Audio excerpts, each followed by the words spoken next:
안녕하세요, 여러분. 오늘은 우리 모두가 한 번쯤 고민해 본 주제인 아름답게 늙어가는 방법에 대해 이야기해 보려고 합니다. 나이가 들어가면서 우리는 몸이 예전 같지 않다는 걸 느끼기도 하고, 마음 한편에선 아쉬움이나 불안함이 생길 때도 있죠. 그런데 이런 변화는 사실 자연스러운 과정이고, 우리가 어떻게 받아들이고 대처하느냐에 따라 삶의 질이 완전히 달라질 수 있어요. 제 주변에는 이런 이야기를 하시는 분들이 많습니다. 내 나이에 뭘 새로 시작하겠어.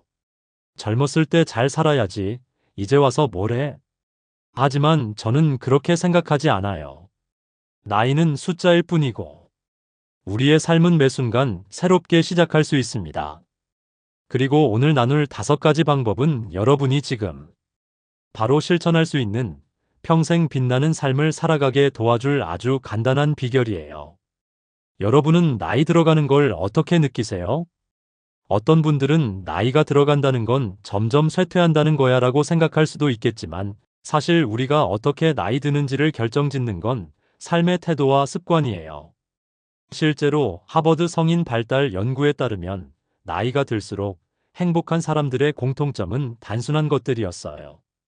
건강을 관리하고 긍정적인 마음가짐을 유지하며 좋은 관계를 맺고 계속 배우고 성장하는 삶을 사는 것.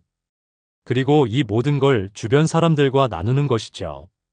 오늘은 이런 과학적 근거와 함께 여러분이 실천할 수 있는 5가지 방법을 나눠보겠습니다. 이 이야기들이 여러분의 삶에 작은 변화라도 가져다 주길 바라며 시작해 볼게요. 혹시 오늘 이야기를 들으면서 여러분만의 생각이나 경험이 떠오르시면 꼭 댓글로 나눠주세요. 여러분의 이야기도 많은 분들에게 영감이 될 거예요. 첫 번째는 바로 건강입니다. 건강이 삶의 기반이라는 건 모두 알고 있지만 구체적으로 어떤 점에 주목해야 할까요? 건강은 우리가 살아가는 데 가장 기본이 되는 부분이죠. 나이가 들수록 몸이 하는 말을 잘 들어라라는 이야기가 와닿지 않으신가요? 그런데 건강을 지키는 게 꼭 어려운 건 아니에요. 예를 들어 운동입니다. 운동이라고 해서 헬스장에서 땀을 뻘뻘 흘리며 하는 것만 생각하실 필요는 없어요. 매일 30분 정도 가까운 공원을 산책하거나 계단을 오르내리는 것만으로도 몸에 좋은 영향을 줄 수 있습니다. 제가 아는 분은 70대 초반에 요가를 시작하셨어요. 그분은 몸은 딱 나이에 맞게 쓰면 된다고 하시면서도 매일 꾸준히 하시니 자세도 곧아지고 건강검진 결과도 점점 좋아졌다고 하시더라고요. 운동은 건강을 지키는 데 가장 중요한 요소 중 하나입니다. 미국 질병통제예방센터에 따르면 주당 150분이 중간 강도 운동만으로도 심혈관 질환 위험이 30% 이상 감소한다고 해요. 또한 규칙적인 운동은 근육을 유지하고 골다공증을 예방해 줍니다. 특히 50대 이후에는 근육량이 매년 12%씩 감소하기 때문에 가벼운 근력 운동을 병행하는 것이 중요합니다. 운동을 시작하는 게 어렵다면 산책부터 시작해 보세요. 2018년 하버드 의대 연구에서는 매일 30분간 산책하는 것만으로도 심장 건강을 크게 향상시킬 수 있다고 밝혔어요. 그리고 음식 관리도 중요합니다. 사실 건강한 식단이란 거창할 필요가 없어요. 하루 한 끼라도 신선한 채소와 과일을 챙겨 먹고 가공식품보다는 자연식품을 가까이 하는 것부터 시작해 보세요. 나이가 들수록 필요한 영양소, 예를 들어 칼슘과 비타민 D 같은 것도 잊지 말고 챙기셔야 합니다. 지중해식 식단이 노화를 늦추는데 효과적이라는 연구 결과가 있는데요. 신선한 채소와 과일, 올리브유, 견과류, 그리고 생선이 포함된 식단은 염증을 줄이고 뇌 건강을 향상시킨다고 합니다. 특히 오메가3 지방산이 풍부한 연어 같은 생선은 뇌 노화를 늦추는데 큰 도움이 된다고 해요. 그리고 건강 관리는 운동과 음식만으로 끝나지 않아요. 충분한 수면이 필수적입니다. 연구에 따르면 매일 7시간 이상 자는 사람들은 면역 기능이 강화되고 치매 위험이 감소한다고 합니다. 작은 습관부터 시작하세요. 오늘 내가 할 수 있는 작은 건강한 행동은 무엇일까? 라는 질문을 매일 스스로에게 던져보는 것만으로도 시작이 될 거예요. 마지막으로 건강검진과 예방에 신경 쓰는 것도 중요해요. 제가 아는 한 어르신은 매년 건강검진을 받으시는데 늘 이렇게 말씀하세요. 내 몸이 내 재산이다. 이 말이 참 마음에 남더라고요. 여러분도 지금부터라도 작은 건강 습관을 만들어 보세요.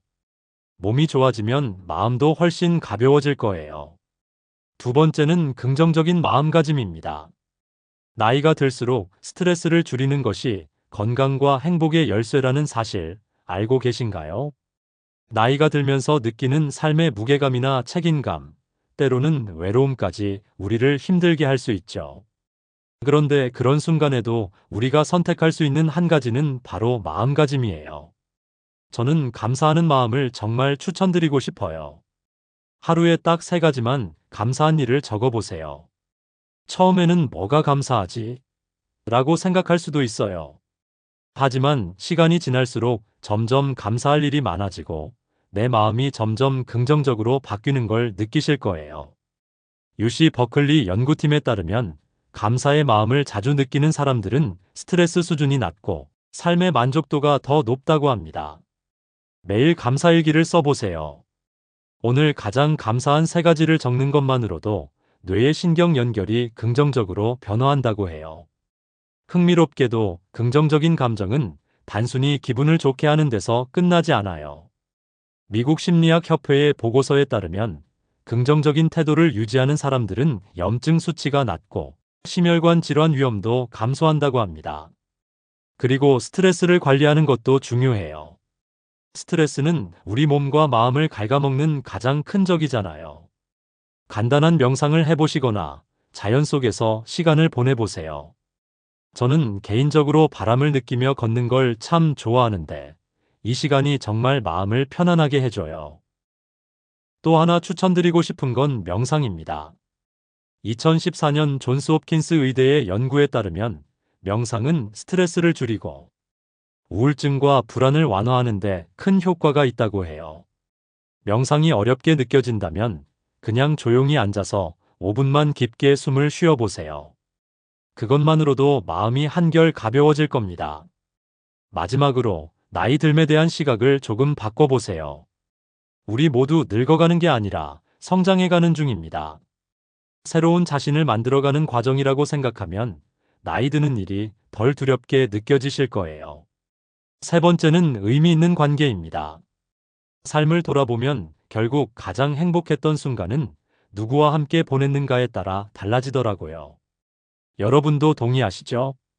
우리가 삶에서 가장 행복했던 순간을 떠올려 보면 결국 그 순간엔 사랑하는 사람들이 함께 있었던 경우가 많아요. 하버드 성인 발달 연구에 따르면 친밀한 관계를 유지하는 사람들이 나이가 들수록 더 행복하고 건강하며 심지어 더 오래 산다고 합니다.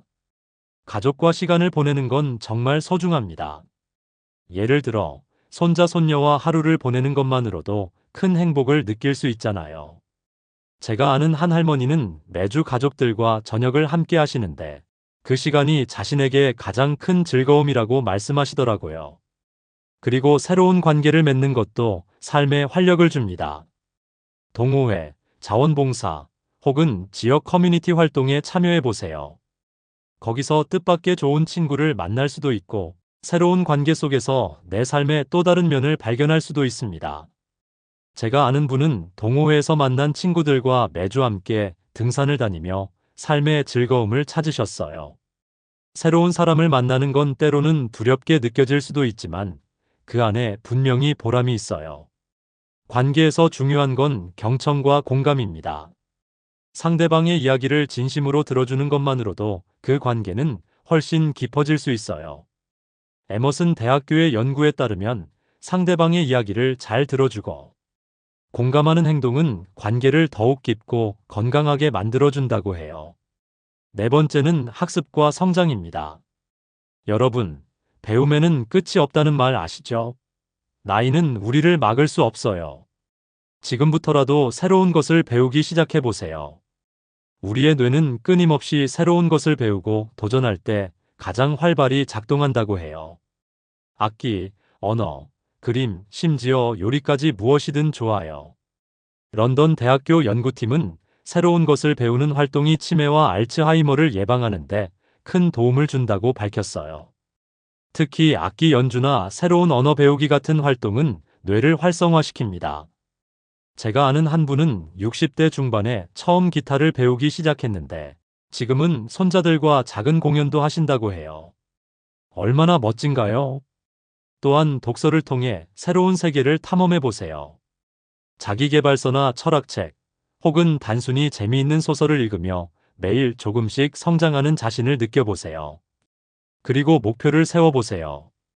작은 목표라도 그걸 하나씩 이루어가는 과정이 우리를 정말 활기차게 만듭니다. 목표를 이루어가는 과정이 우리 삶에 의미와 활력을 더해줍니다. 예를 들어, 하루에 책 한 장 읽기, 새로운 요리 배우기 같은 작고 실현 가능한 목표를 세워보세요. 마지막으로 나눔입니다. 여러분, 우리가 가진 것을 나누는 기쁨은 정말 큽니다. 우리가 가진 것을 나누는 건 단순히 누군가를 돕는 것을 넘어 우리 자신에게도 큰 행복을 줍니다. 카네기 멜론 대학교 연구에 따르면 자원봉사나 나눔을 실천하는 사람들은 그렇지 않은 사람들보다 우울증 비율이 낮고 삶의 만족도가 더 높다고 합니다. 나눔은 단순히 물질적인 것만이 아닙니다. 시간과 마음, 그리고 우리의 경험을 나누는 것만으로도 큰 변화를 만들어낼 수 있습니다. 제가 아는 한 어르신은 자신의 젊은 시절 경험을 글로 남겨 가족들에게 전하셨는데 그 이야기가 가족들에게도 큰 감동을 주었다고 해요. 여러분도 여러분만의 이야기를 나눠보세요. 우리가 가진 경험과 지혜를 나누는 것도 큰 의미가 있습니다. 예를 들어, 손자, 손녀들에게 자신의 이야기를 들려주거나 지역사회에서 멘토 역할을 하는 것도 훌륭한 나눔입니다. 오늘 나눈 5가지 기억하시죠? 여러분의 삶 속에서 지금 당장 실천할 수 있는 작은 변화는 무엇인가요? 이 5가지는 사실 거창하거나 어려운 게 아닙니다. 하지만 꾸준히 실천한다면 여러분의 삶은 훨씬 더 빛날 거예요. 오늘 이야기 중에 여러분에게 가장 와닿은 점은 무엇인가요? 댓글로 나눠주시면 정말 기쁠 것 같아요. 여러분의 노년이 아름답게 빛나길 진심으로 응원합니다. 다음 영상에서 또 만나요.